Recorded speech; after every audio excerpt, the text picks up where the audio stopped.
ओम शांति। 17 सितंबर 2025 के ईश्वरीय महावाक्य। पहले सुनते हैं मुरली के मुख्य पॉइंट्स। बाबा ने कहा, जितना तुम याद में रहेंगे उतना खुशी में रहेंगे। योग से आयु बढ़ती है। सिवाय याद के कर्मेंद्रियां वश होना मुश्किल है। याद से ही बेड़ा पार होगा। जब मुरली सुनने के लिए बैठते हो तो बुद्धि में रहे कि शिव बाबा हमें पढ़ाने के लिए टीचर रूप में आया हुआ है। बुद्धि भागनी नहीं चाहिए। यह योग भी है, कमाई भी है। फिर बाबा ने कहा, अभी माया का बहुत जोर है। तुमको अपना राज्य लेना है। तुम्हारे साथ बाप है। जिस तरफ साक्षात परम पिता परमात्मा है, उनकी विजय जरूर होनी है। यह है माया का अंतिम पंप। अभी हाहाकार के बाद फिर जय जयकार होगी। उससे पहले तुमको दैवी गुण धारण करने और कराने हैं। लास्ट में बाबा ने कहा, जब भोजन बनाते हो तो ऐसा समझो हम शिव बाबा के बच्चों के लिए बना रहे हैं। खुद भी शिव बाबा के बच्चे हैं। ऐसे याद करने से बहुत फ़ायदा होगा।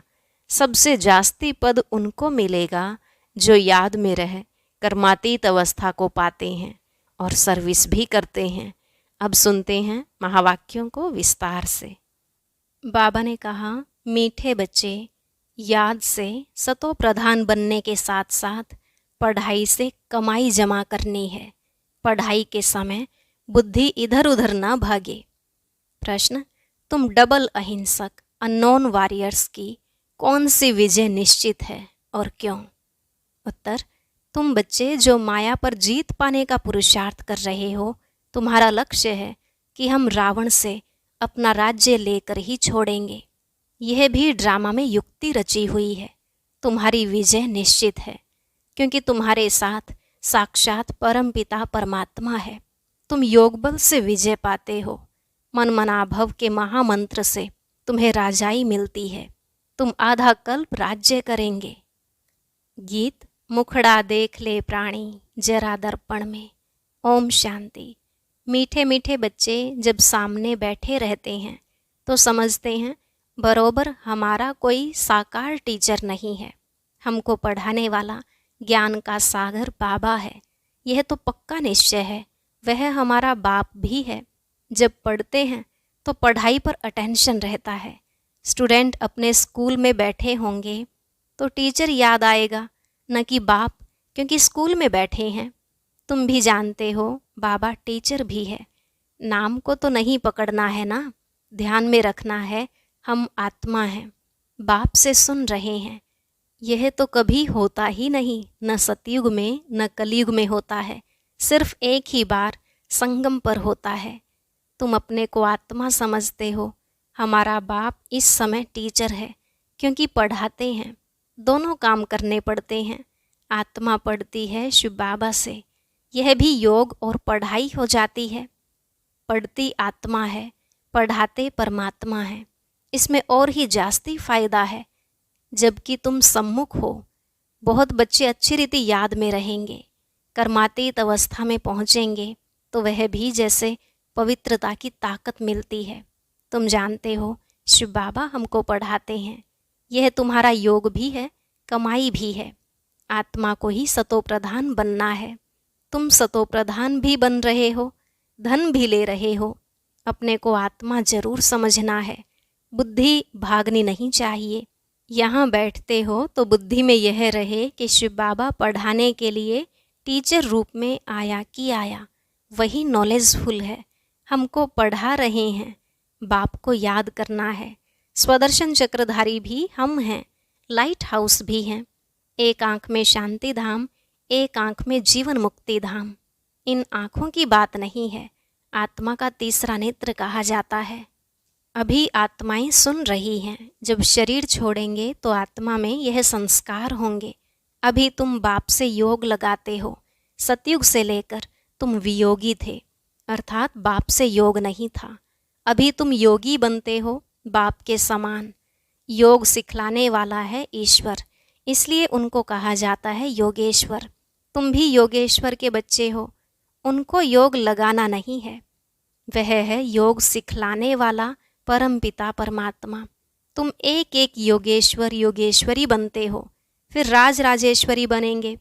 वह है योग सिखलाने वाला ईश्वर। खुद नहीं सीखता है, सिखलाते हैं।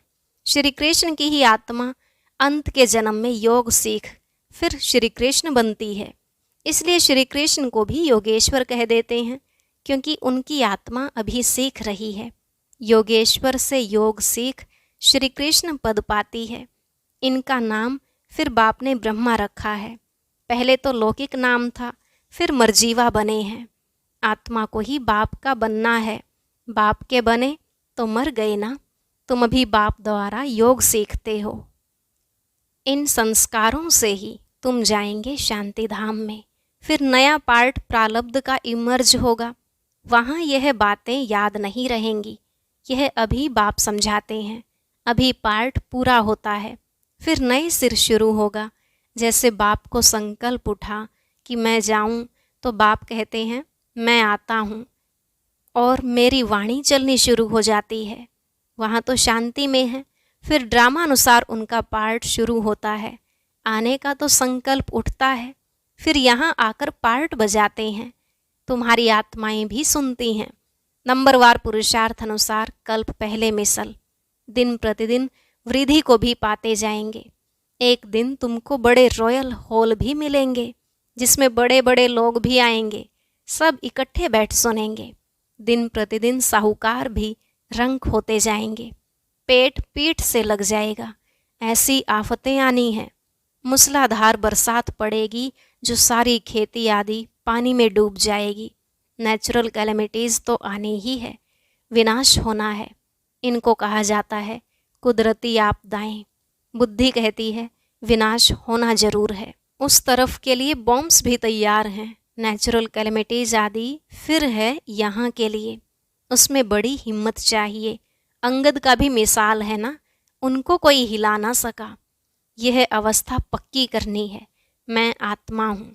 शरीर का भान टूटता जाए। सतयुग में तो जब ऑटोमेटिकली समय पूरा होता है तो साक्षात्कार होता है। अभी हमको यह शरीर छोड़ जाए, बच्चा बनना है। एक शरीर छोड़ जाए दूसरे में प्रवेश करते हैं। सजाएं आदि तो वहाँ कुछ है नहीं। दिन प्रतिदिन तुम नज़दीक आते जाएंगे। बाप कहते हैं मेरे में जो पार्ट भरा हुआ है वह खुलता जाएगा। बच्चों को बताते रहेंगे। फिर बाप का पार्ट पूरा होगा तो तुम्हारा भी पूरा हो जाएगा। फिर तुम्हारा सतयुग का पार्ट शुरू होगा। अभी तुमको अपना राज्य लेना है। यह ड्रामा बड़ा युक्ति से बना हुआ है। तुम माया पर जीत पाते हो, इसमें भी टाइम लगता है। वो लोग तो एक तरफ समझते हैं कि हम स्वर्ग में बैठे हैं, यह सुखधाम बन गया है। दूसरी तरफ फिर गीत में भी भारत की हालत सुनाते हैं। तुम जानते हो यह तो और ही तमोप्रधान हो गए हैं। ड्रामानुसार तमोप्रधान भी जोर से होते जाते हैं। तुम अब सतोप्रधान बन रहे हो। अब नज़दीक आते जाते हो। आखिर विजय तो तुम्हारी होनी ही है। हाहाकार के बाद फिर जय जयकार होगी। घी की नदियाँ बहेंगी। वहाँ घी आदि खरीद करना नहीं पड़ेगा।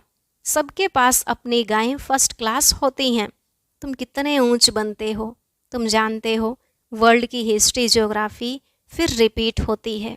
बाप आकर वर्ल्ड की हिस्ट्री रिपीट करते हैं। इसलिए बाबा ने कहा यह भी लिख दो, वर्ल्ड की हिस्ट्री ज्योग्राफी कैसे रिपीट होती है, आकर समझो। जो सेंसिबल होगा कहेगा अभी आयरन एज है तो ज़रूर गोल्डन एज रिपीट होगी। कोई तो कहेंगे सृष्टि का चक्र लाखों वर्ष का है, अभी कैसे रिपीट होगा। यहाँ सूर्यवंशी चंद्रवंशी की हिस्ट्री तो है नहीं। अंत तक यह चक्र कैसे रिपीट होता है वह भी जानते नहीं कि इन्हों का राज्य फिर कब होगा। राम राज्य को जानते नहीं। अभी तुम्हारे साथ बाप है।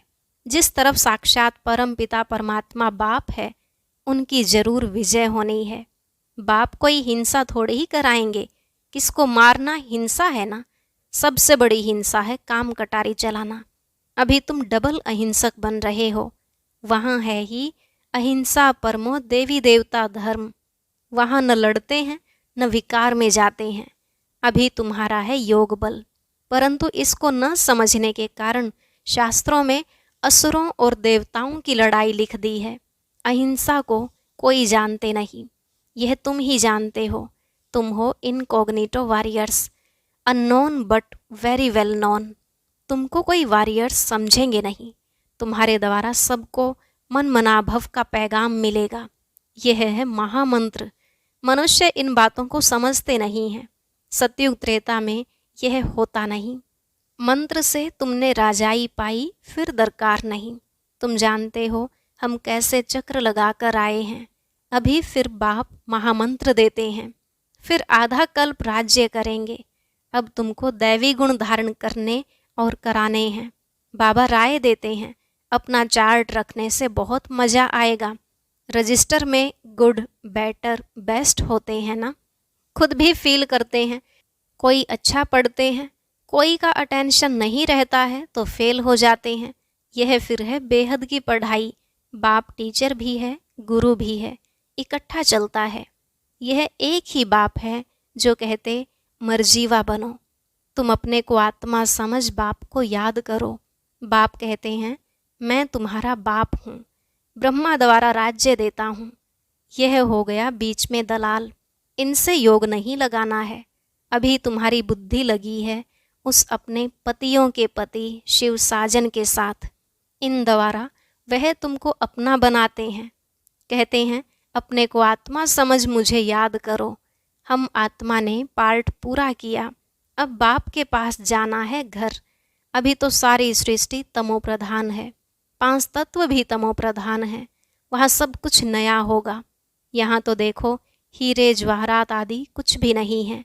सतयुग में फिर कहाँ से आते हैं? खानियाँ जब खाली हो गई हैं वह सब फिर से अब भरतू हो जाती हैं। खानियों से खोद कर ले आते हैं। विचार करो, सब नई चीज़ें होंगी ना। लाइट आदि भी जैसे नेचुरल रहती है, साइंस से यहाँ सीखते रहते हैं, वहाँ यह भी काम में आती है। हेलीकॉप्टर खड़े होंगे, बटन दबाया यह चला, कोई तकलीफ नहीं। वहाँ सब फुल प्रूफ होते हैं, कभी मशीन आदि खराब हो ना सके। घर में बैठे सेकंड में स्कूल में वह घूमने फिरने पहुँचते हैं। प्रजा के लिए फिर उनसे कम होंगे। तुम्हारे लिए वहाँ सब सुख होते हैं, अकाले मृत्यु हो नहीं सकता। तो तुम बच्चों को कितना अटेंशन देना चाहिए। माया का भी बहुत जोर है। यह है माया का अंतिम पंप। लड़ाई में देखो कितने मरते हैं, लड़ाई बंद होती ही नहीं। कहाँ इतनी सारी दुनिया, कहाँ सिर्फ एक ही स्वर्ग होगा। वहाँ ऐसे थोड़े ही कहेंगे गंगा पतित पावनी है। वहाँ भक्ति मार्ग की कोई बात ही नहीं। यहाँ गंगा में देखो सारे शहर का किचड़ा पड़ता रहता है। बॉम्बे का सारा किचड़ा सागर में बह जाता है। भक्ति में तुम बड़े बड़े मंदिर बनाते हो, हीरे जवाहरातों का तो सुख रहता है ना। पौना हिस्सा सुख है, बाकी क्वार्टर है दुख। आधा आधा हो फिर तो मज़ा न रहे। भक्ति मार्ग में भी तुम बहुत सुखी रहते हो, पीछे मंदिरों आदि को आए लूटते हैं। सतयुग में तुम कितने साहूकार थे। तो तुम बच्चों को बहुत खुशी होनी चाहिए। एम ऑब्जेक्ट तो सामने खड़ा है, माँ बाप की तो सर्टेन है। गाया जाता है खुशी जैसी खुराक नहीं। योग से आयु बढ़ती है। अभी आत्मा को स्व का दर्शन हुआ है कि हम 84 का चक्र लगाते हैं, इतना पार्ट बजाते हैं। सब आत्माएं एक्टर्स नीचे आ जाएंगे तो बाप सबको ले जाएंगे। शिव की बारात कहते हैं ना। यह सब तुम जानते हो नंबरवार पुरुषार्थ अनुसार। जितना तुम याद में रहेंगे उतना खुशी में रहेंगे, दिन प्रतिदिन फील करते रहेंगे, क्योंकि सिखलाने वाला तो वह बाप है ना। यह भी सिखलाते रहते हैं। ब्रह्मा को पूछने की दरकार नहीं रहती, पूछते तो तुम हो।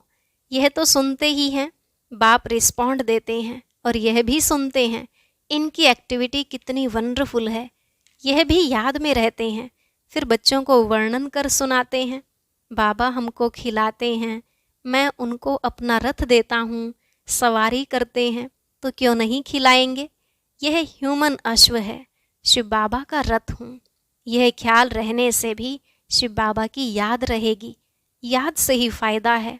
भंडारे में भोजन बनाते हैं तो भी समझो हम शिव बाबा के बच्चों के लिए बनाते हैं।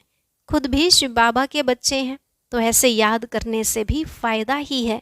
सबसे जास्ती पद उनको मिलेगा जो याद में रहे, कर्मातीत अवस्था को पाते हैं और सर्विस भी करते हैं। यह बाबा भी बहुत सर्विस करते हैं ना, इनकी बेहद की सर्विस है। तुम हद की सर्विस करते हो, सर्विस से ही इनको भी पद मिलता है। शिव बाबा कहते ऐसे ऐसे करो, इनको भी राय देते हैं। तूफान तो बच्चों को आते हैं, सिवाय याद के कर्मेंद्रियां वश होना मुश्किल है। याद से ही बेड़ा पार होना है, यह शिव बाबा कहते हैं, यह ब्रह्मा बाबा कहते हैं। यह समझना भी मुश्किल हो जाता है, इसमें बड़ी महीन बुद्धि चाहिए। अच्छा, मीठे मीठे सिकिलधे बच्चों प्रति माता पिता बाप दादा का याद प्यार और गुड मॉर्निंग। रूहानी बाप की रूहानी बच्चों को नमस्ते। रूहानी बच्चों की रूहानी बाप दादा को नमस्ते नमस्ते, गुड मॉर्निंग, शुक्रिया बाबा, शुक्रिया। धारणा के लिए मुख्य सार। पहला पॉइंट, इस समय पूरा पूरा मर्जीवा बनना है। पढ़ाई अच्छी तरह पढ़नी है, अपना चार्ट व रजिस्टर रखना है, याद में रहे, अपनी कर्मातीत अवस्था बनानी है। दूसरा, अंतिम विनाश की सीन देखने के लिए हिम्मतवान बनना है। मैं आत्मा हूँ, इस अभ्यास से शरीर का भान टूटता जाए। आज का वरदान, देह भान का त्याग कर निक्रोधी बनने वाले निर्माण चित भव। देह भान का त्याग कर निक्रोधी बनने वाले निर्माण चित भव। बाबा ने कहा, जो बच्चे देह भान का त्याग करते हैं उन्हें कभी भी क्रोध नहीं आ सकता, क्योंकि क्रोध आने के दो कारण होते हैं। एक, जब कोई झूठी बात कहता है, और दूसरा, जब कोई ग्लानि करता है। यही दो बातें क्रोध को जन्म देती हैं। ऐसी परिस्थिति में निर्माण चित्त के वरदान द्वारा अपकारी पर भी उपकार करो, गाली देने वाले को गले लगाओ, निंदा करने वाले को सच्चा मित्र मानो, तब कहेंगे कमाल। जब ऐसा परिवर्तन दिखाओ तब विश्व के आगे प्रसिद्ध होंगे। स्लोगन, मौज का अनुभव करने के लिए माया की अधीनता को छोड़ स्वतंत्र बनो। मौज का अनुभव करने के लिए माया की अधीनता को छोड़ स्वतंत्र बनो। अव्यक्त इशारे, अब लगन की अग्नि को प्रज्वलित कर योग को ज्वाला रूप बनाओ। अभी ज्वालामुखी बन आसुरी संस्कार, आसुरी स्वभाव सब कुछ भस्म करो। जैसे देवियों के यादगार में दिखाते हैं कि ज्वाला से असुरों का संहार किया। असुर कोई व्यक्ति नहीं, लेकिन आसुरी शक्तियों को खत्म किया।